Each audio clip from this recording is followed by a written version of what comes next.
கிறிஸ்துக்கள் மிகவும் பிரியமானவர்களே, கர்த்தராகிய இயேசு கிறிஸ்து நாமத்தினாலே உங்களை வாழ்த்துகிறேன். இஸ்தார் தேவதை யார்? ஈஸ்டர் என்றால் என்ன அர்த்தம்? தாய் சேய் வழிபாடு, சீன கோவில், பெண் சிலை, பழுசொற்பத்திற்கும் ஸ்ரீக்கும் உள்ள தொடர்பு. ஈஸ்டர் பாஸ் ஓவர், ஈஸ்டர் என்று சொல்லாமல் உயிர்த்தெழுந்த நாள் என்று சொல்வோம். இது குறித்ததான முழுமையான விளக்கங்களை நம் பிரதர் MD ஜெகன் அவர்கள் இந்த காணொலியில் பேசியிருக்கிறார்கள். பாருங்கள், கேளுங்கள். அது உங்களுடைய ஆவிக்குரிய வாழ்க்கைக்கு மிகவும் பிரயோஜனமாயிருக்கும், ஒரு தெளிவை உண்டாக்கும். மிகுந்த சந்தோஷம். இந்த வாரம் நாம் ஸ்பெஷலாக சில இந்த ஹோலி வீக் என்று சொல்லக்கூடியதான இந்த ஹோலி வீக்கில் நடக்கிற சம்பவங்களை குறித்து நாம் பார்த்து கொண்டே இருக்கிறோம். இதில் சொல்லப்பட்டதான ஒவ்வொரு சம்பவத்துக்கு பின்னாடி இருக்கிறதான மூல காரணங்கள், இது எங்கேருந்து வந்தது, இது எப்படி சபைக்குள்ளே வந்தது என்பது எல்லாவற்றையும் தான் நாம் பார்க்கிறோம். இதனுடைய நோக்கம் என்ன அப்படின்னு கேட்டிங்கன்னா, குற்றப்படுத்துவதோ அல்லது இது தவறு என்று சொல்லி அவர்கள் செய்கிறவர்களெல்லாம் தவறானவர்கள் என்று நம்ம அடையாளம் காட்டுவதோ அல்ல. இது ஒரு சீர்திருத்தம் அல்லது டிரான்ஸ்ஃபர்மேஷன், மறுமக்கப்படுதலுக்கான ஒரு வழி. ஏனென்று சொன்னால், பழைய காரியங்கள் உள்ளே நடக்கும்போது, சடங்காச்சாரங்கள் நடக்கும்போது அதை தெரியப்படுத்த வேண்டியது நம்முடைய பொறுப்பு. ஏனென்றால் வேதத்திலும் அதை பார்க்கிறோம். யூதர்கள் நியாயப்பிரமாணத்தை சடங்காச்சாரமாய் ஆசாரிக்க தொடங்கின உடனே அதை கண்டிக்க தொடங்குகிறார்கள். தீர்க்கதரிசிகளை வைத்து தேவன் கண்டிக்க தொடங்குகிறார். அவர்கள் பண்டிகைகளை குறித்து ஆண்டவர் சொல்லுகிறார், உன் பண்டிகைகளின் சாணியை எடுத்து உன் முகத்தில் அடிப்பேங்கிறார்.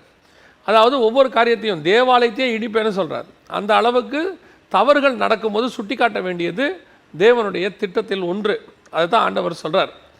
அதற்கு பிறகு தேவனே வர்றார். தேவன் வரும்போது இன்னும் அவர்கள் மோசமாக இருக்கிறார்கள். அப்பொழுது ஆண்டவர் கடைசி எச்சரிப்பு சொல்கிறார், ஒரு கல்லின் மேல் ஒரு கல்லில்லாதபடிக்கு இடிக்கப்பட்டு போகும். ஸோ அந்த மாதிரி தான் இதுவும் ஒரு வகை. சில காரியங்கள் நமக்குள்ளே கர்த்தருக்கு பிரியமில்லாதவைகள் அல்லது பாரம்பரியமாக ஊடுருவும் போது இதை காலகாலமாக யாராவது சொல்லிக்கிட்டே தான் இருக்கிறாங்க.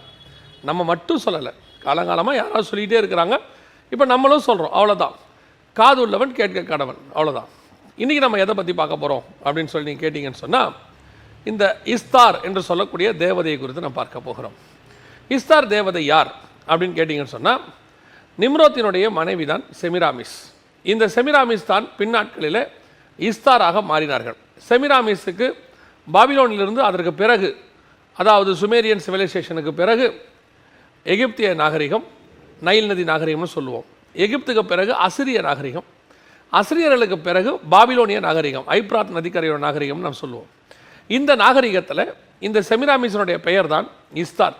இந்த இஸ்தார் யார் என்று சொல்லி கேட்டிங்கன்னா, தம்மூசினுடைய அம்மா. இந்த அருவருப்பான ஒரு கதை இதுக்கு பின்னாடி இருக்கிறது. என்னன்னு கேட்டிங்கன்னா, நிம்ரோத் இறந்து போகிறார்.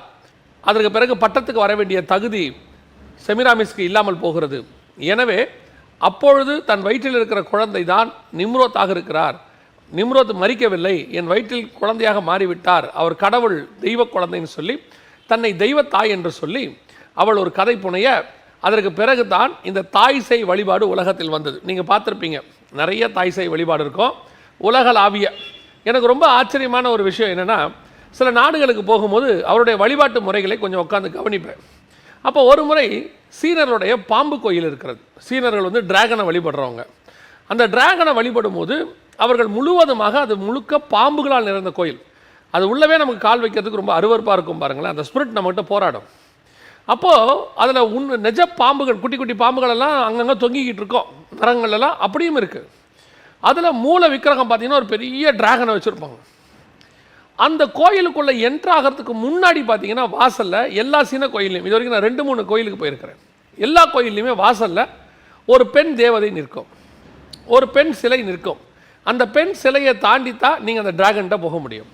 இது எதனால், இது ஏன் இப்படி நடக்குது, ஏன் அந்த அம்மாவோடனா, அதுக்கு அவங்க ஒரு பூர்வீக கதை வச்சுருக்காங்க, நிறையா இருக்குது. ஆனால் நீங்கள் நல்லா பார்த்தீங்கன்னா, ஏதேனில் ஸ்திரீயும் இந்த பெண்ணுமான கூட்டணி அங்கே ஆரம்பிக்குது. ஸ்திரீயானவள் வஞ்சித்தால் அங்கே ஆரம்பித்த கூட்டணியானது வெளிப்படுத்தல் 17:5 வரைக்கும் வருது. அந்த 3ஆம் வசனத்தில் ஒரு ஸ்திரீ மிருகத்தின் மேல் ஏறி இருந்தால், அந்த மிருகம் சிவப்பு நிறமாய் இருந்தது. அந்த மிருகம் எது என்பது வெளிப்படுத்தல் 12:3 வாசிக்கிறோம், சிவப்பு நிறமுள்ள வலு சர்ப்பம்னு சொல்லி.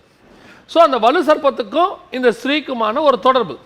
இந்த தொடர்பை நீங்கள் சீன கோயிலில் பார்க்கலாம். ஒரு வலு சர்ப்பமும் ஒரு ஸ்திரீயும் இருக்கும். பல இடங்களில் பெண்ணும் பாம்புமாக இருக்கிற சில இடங்களையும் நீங்கள் பார்க்க முடியும். இப்படி உருவான இந்த எல்லா கதைகளுக்கும் மூல காரணி யார் அப்படின்னு கேட்டிங்கன்னா, இந்த செமிராமிஸ். இந்த செமிராமிஸ் தாய் சேய் வழிபாடு. அப்புறம் இந்த செமிராமிஸ் அதற்கு பிறகு பல கதைகளாக புனையப்பட்டார். அவருடைய காலத்தில் நடந்த சம்பவம் என்ன அப்படின்னு கேட்டிங்கன்னா, அவர் நிஜத்தில் நடந்த சம்பவம். தம்மூஸ் பிறக்கிறார். தம்மூஸ் பிறக்கும் போது இந்த அம்மாவுக்கு ஒரு 16-17 வயசு இருக்கும்னு நினைக்கிறேன். அதற்கு பிறகு தம்மூஸ் பிறந்து தம்மூஸுக்கு ஒரு சர்டன் ஏஜ் வரும்போது இந்த அம்மா தம்மூஸையே திருமணம் செய்து கொள்கிறார், தன் மகனையே. அப்படி ஒரு அருவருப்பான வாழ்க்கை முறை தான் அது. அதனால தான் ஆண்டவர் சொல்கிறாரு, சகல அருவருப்புகளுக்கும் வேசித்தனங்களுக்கும் தாயின்னு சொல்கிறாரு இந்த பாபிலோனை குறித்து சொல்லும்போது.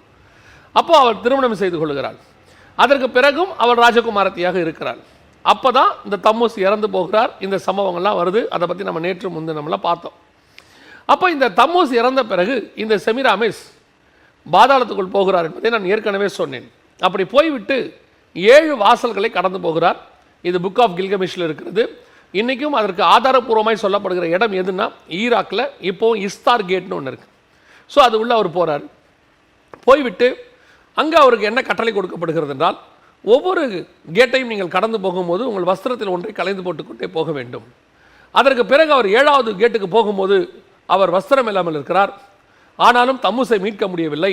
அதற்கு பிறகு கோபமாய் வெளிப்படுகிறார், பூமியை அல்லோகலப்படுத்துகிறார். இப்படிப்பட்டதான பல காரியங்கள் எல்லாம் அதில் புனையப்பட்டிருக்கிறது. இந்த இஸ்தார் தேவதனுடைய பண்டிகை, அவள் அங்கே போய்விட்டு வெளியே பூமிக்கு வராங்க பார்த்தீங்களா, 40 நாள் கழித்து, அதுதான் இஸ்தார் என்று கொண்டாடப்படுகிறது. இந்த ஈஸ்டர் என்று நாம் அதுக்கு பின்னால் சொல்லுகிறோம். இந்த ஈஸ்டருக்கு வேறொரு அர்த்தமும் உண்டு கிரேக்க பாஷையில். ஈஸ்டர் என்றால் பாஸ்ஓவர் என்ற அர்த்தம், கடந்து போகுதல். ஒரு சிலர் என்ன செய்வாங்கன்னா, இப்போ நம்ம இந்த மாதிரிலாம் சொல்லும்போது ஒரு வாதத்திற்கு அதை கொண்டு வருவாங்க. என்ன கொண்டு வருவாங்க, நீங்கள் ஹாப்பி ஈஸ்டர்னு சொல்லக்கூடாதுங்கிறீங்க, அது இஸ்தார் தேவதையுடைய பேர். அப்படி இருக்கும்போது இந்த ஈஸ்டருங்கிறது அந்த தேவதை பேராக இருந்தாலும் அதுக்கு அர்த்தம் பாஸ்ஓவர் தான் அப்படின்னு. பாஸ்ஓவர்னா என்ன, கடந்து போகுதல். இப்போ இந்த இஸ்தார் பூமியை விட்டு பாதாளத்துக்கு கடந்து போனாங்க, அதற்கு பிறகு பாதாளத்திலிருந்து பூமிக்கு கடந்து வந்தாங்க அப்படி சொல்லுவாங்க. அப்போ இது எங்கே நீங்கள் கிறிஸ்தவத்துக்கு நீங்கள் கொண்டு வருவீங்க, உள்ள கிறிஸ்தவத்துக்கும் ஈஸ்டருக்கும் என்ன சம்பந்தம் அப்படின்னு கேட்டால் உடனே சொல்லுவாங்க, இயேசு பூமியை விட்டு கடந்து போனார், இல்லைனா இயேசு பாஸ்ஓவர் என்ற பஸ்கா பண்டிகை என்பது அடிக்கப்பட்டார். நல்லா கவனிங்க, இயேசு அடிக்கப்பட்டது நாம் சொல்லக்கூடிய குட் ஃப்ரைடே அப்படின்னு நம்ம சொல்கிறோம். அதுலேயுமே சில மாற்று கருத்துக்கள் அநேகருக்கு இருக்கிறது. ஸோ அன்னைக்கு தான் பாஸ்ஓவர், அவர் என்னைக்கு அடிக்கப்பட்டாரோ அன்னைக்கு தான் பாஸ்ஓவர், அதுதான் பஸ்கா. அப்படி இருக்கும்போது எப்படி உயிர்த்தெழுந்த நாளுக்கு நீங்கள் பாஸ்ஓவர் என்று சொல்வீர்கள்? சரி, இன்னொரு வாதம் சொல்வார்கள். என்ன சொல்லுவாங்க, இயேசு 40 நாள் கழித்து பூமியை விட்டு பரத்துக்கு ஏறி போனார், மேகங்கள் மேல் எடுத்துக்கொள்ளப்பட்டார். அப்போஸ்தலர் நடவடிக்கைகள் 1ஆம் அதிகாரத்தில் நம்ம வாசிக்கிறோம். ஒருவேளை அதுதானா அப்படின்னு கேட்டிங்கன்னா அதுவும் இல்லை, அது 40 நாள் கழித்து நடக்குது. உயிர்த்தெழுந்த நாளுக்கும் பாஸ்ஓவருக்கும் என்ன சம்பந்தம்? பஸ்கா வேறு, உயிர்த்தெழுந்த நாள் வேறு. எனவே இது முழுக்க முழுக்க இஸ்தார் என்கிற தேவதனுடைய பெயரைத்தான் சொல்லப்படுகிறது. ஈஸ்டர் என்று சொல்லுகிறதை நிறுத்திவிட்டு ரிசரக்ஷன் டே, உயிர்த்தெழுதல் நாள் என்பது தான் சரி. நாம் உயிர்த்தெழுதல் நாளை கொண்டாடலாமா கொண்டாடக்கூடாதா, அதற்கு வேதத்தில் ஆதாரம் இருக்கிறதா இல்லையா என்பதை நான் நாளை தினத்தில் உங்களுக்கு இதோடு கூட சேர்த்து நான் பகிர்ந்து கொள்கிறேன். அப்போ உங்களுக்கு அது டீட்டெயிலாக சொன்னால் தான் புரியும். ஆனால் இன்றைக்கி நான் எதோட நிறுத்த விரும்புகிறேன் அப்படின்னா, உயிர்த்தெழுந்த நாளை நாம் கொண்டாடுகிறோம், அந்த நாளுக்கு ரிசரக்ஷன் டே என்று தான் சொல்ல வேண்டுமே ஒழிய ஹாப்பி ஈஸ்டர் இல்லை, ஹாப்பி ரிசரக்ஷன் டே. உயிர்த்தெழுந்த நாள், இயேசு உயிர்த்தெழுந்தார் என்பது உண்மை, அதில் எந்த விதமான மாற்று கருத்தும் இல்லை. ஆனால் உயிர்த்தெழுந்தலுக்கும் ஈஸ்டருக்கும் என்ன சம்பந்தம்? பாஸ்ஓவர் என்றால் பஸ்கா, ஈஸ்டர் என்றால் கடந்து போகுதல். அப்படி இருக்கும்போது உயிர்த்தெழுதல் என்பதை உயிர்த்தெழுதல் என்றே சொல்லுங்கள், ரிசரக்ஷன் என்றே சொல்லுங்கள், ஒரு அந்நிய தேவதையின் பெயரை உச்சரிக்காதிருப்பீர்களாக. மீண்டுமாக இந்த ரெசரக்ஷன் டேவை குறித்து இன்னும் ஒரு காரியத்தோடு கர்த்தருக்கு சித்தமானால், வருகை தாமதிக்குமானால், நாளை தினத்தில் உங்களை சந்திக்கிறேன். God bless you.